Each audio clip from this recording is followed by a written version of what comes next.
Hello प्यारे विद्यार्थियों, आप सभी का अपनी पाठशाला में स्वागत है।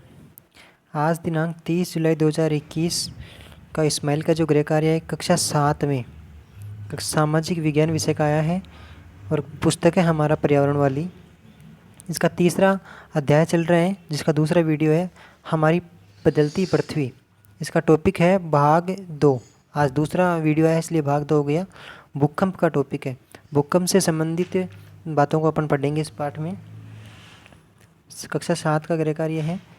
चलिए इसका पहला क्वेश्चन कौन सा है। क्वेश्चन नंबर 1 है, भूकंप किसे कहते हैं। भूकंप किसे कहते हैं। तो पृथ्वी के आंतरिक भाग में हलचल होती है जिससे ऊपर कंपन आ जाता है। तो भू यानी भूमि, और कंप यानी कंपन करती है या मतलब थर्राती है, तो उसे भूकंप कहते हैं। तो इसको आप सही तरीके से याद करेंगे।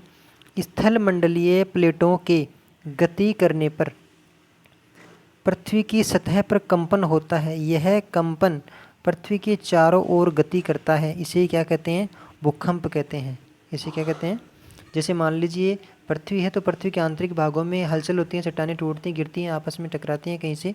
तो फिर उससे क्या होता है, अत्यधिक ताप और दाब के कारण भौगोलिक घटनाएं होती हैं। तो उनसे क्या होती है, पृथ्वी में भूमि में कंपन आता है और इसी वजह से क्या होता है, भूकंप आ जाता है।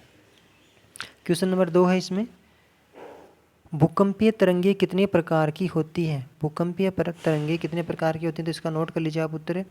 भूकंपीय तरंगे 3 प्रकार की होती हैं। कौन कौन से प्रकार की होती हैं, पी तरंगे, एस तरंगे और एल तरंगे। इनको पी तरंग, एस तरंग और एल तरंग बोलते हैं। पी तरंग इसलिए बोलते हैं क्योंकि इनको प्राइमरी तरंगे भी कहते हैं। एस का मतलब सेकेंडरी तरंगे और एल का मतलब है कि एक भूवैज्ञानिक का नाम था जिन्होंने इस तरंग की खोज की थी। तो उनका नाम के ऊपर एल, लव नाम था उनका, तो लव तरंगे कहते हैं इनको, तो एल तरंगे कहा गया। ठीक है। दूसरा नाम जो पी तरंगे होती है उसे अनुदैर्घ्य तरंगे भी कहते हैं। एस तरंगे को अनुप्रस्थ तरंगे भी कहते हैं और एल तरंग को पृष्ठीय तरंगे भी कहते हैं। तो इस प्रकार से 3 प्रकार के तरंगे थी। तो आप इनको अच्छे तरीके से याद कर लीजिए।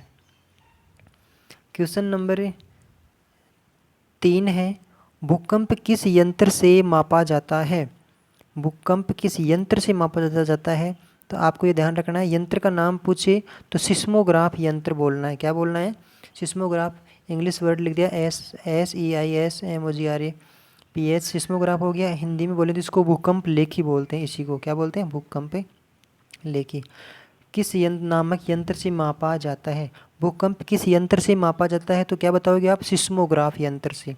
इसके आगे दूसरा क्वेश्चन है, भूकंप तीव्रता किस पैमाने पर मापी जाती है। तो तीव्रता और पैमाने का नाम आए तो बताना है रिक्टर पैमाने पर या रिक्टर स्केल पर, रिक्टर स्केल पर जो भी आप बोल सको उस प्रकार से बोलिए। तो इस प्रश्न में 2 प्रश्न हैं, भूकंप किस यंत्र से मापा जाता है, तो सिस्मोग्राफ से, और भूकंप की तीव्रता किस पैमाने पर मापी जाती है, तो रिक्टर स्केल से। समझ में आ गया होगा आपको। क्वेश्चन नंबर नेक्स्ट है इसमें 4 नंबर वाला। इसमें है, भूकंप के कितने रिक्टर स्केल पर पृथ्वी पर सर्वाधिक तबाही होती है। तो 0 से 9 तक चलता है ये। अब 9 पे सब कुछ तबाह हो जाएगा। 9 या 9 से ऊपर अगर चला गया ना तो सब कुछ तबाह हो जाएगा, पृथ्वी पर कुछ नहीं बचेगा फिर। तो इसमें यह है, रिक्टर स्केल पर 9 या 9 से अधिक की तीव्रता पर सर्वाधिक तबाही होती है।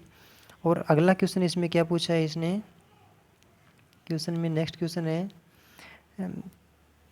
भूकंप के कितने रिक्टर स्केल पर पृथ्वी पर सर्वाधिक तबाही होती है। तो अपन ने बता दिया 9 या 9 से अधिक के पैमाने पर सब सर्वाधिक तबाही होती है। नेक्स्ट क्वेश्चन इसी में है, भारत में गुजरात राज्य में भूकंप से सर्वाधिक तबाही कब हुई थी।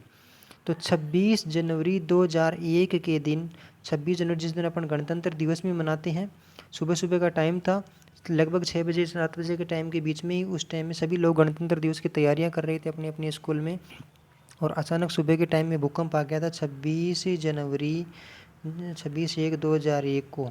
26 जनवरी 2001 को काफ़ी लोग मर गए थे, काफ़ी स्टूडेंट और टीचर्स की भी मौत हो गई थी। इनमें बहुत सारे लोग परेशान, इधर उधर तबाही मचा दी थी इसने। गुजरात में आया था, गुजरात के भुज नाम के क्षेत्र पे आया था ये भूकंप। वहाँ पे इसका केंद्र था, तो वहाँ पे ज़्यादा इसने नुकसान किया था।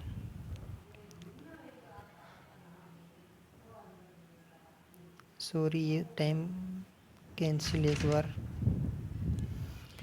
ठीक है, तो ये पूछ रहा है कि कब हुआ था, तो 26 जनवरी 2001 को गुजरात के भुज याद रखना, भुज में 6.9 की तीव्रता का भूकंप आया था। 6.9 की तीव्रता का, 5 से ऊपर आता है ना तो बहुत खतरा होता है, तो 6.9 की तीव्रता बहुत ज़्यादा होती है, तो आया था और इसने भारी तबाही मचाई थी। कर लीजिए आप इसको याद है। नेक्स्ट क्वेश्चन है, भूकंप से बचाव के कौन कौन से उपाय अपनाने चाहिए। तो सबसे पहले तो अपने को सुरक्षित जगह पे भगना चाहिए या सुरक्षित जगह पे रहना चाहिए। सुरक्षित स्थान अपने घर पे रहते हैं तो रसोई के काउंटर या मेज के नीचे, दीवार के अंदरूनी कोने में शरण लेवें। आग वाले स्थान, चिमनी के आसपास तथा टूट सकने वाली खिड़कियां, दर्पण आदि से दूर रहें।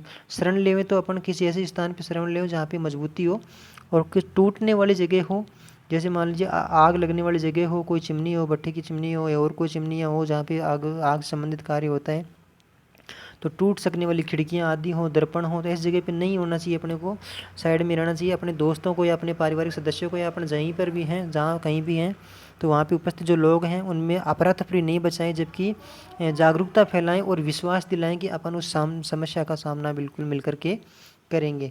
तो ये अपने जीवन से संबंधित बातें हैं, इन बातों का कभी मजाक नहीं बनाना चाहिए। ये कभी भी घटनाएं घटित हो सकती हैं, तो इनमें अपनी इस प्रकार सावधानी रखें।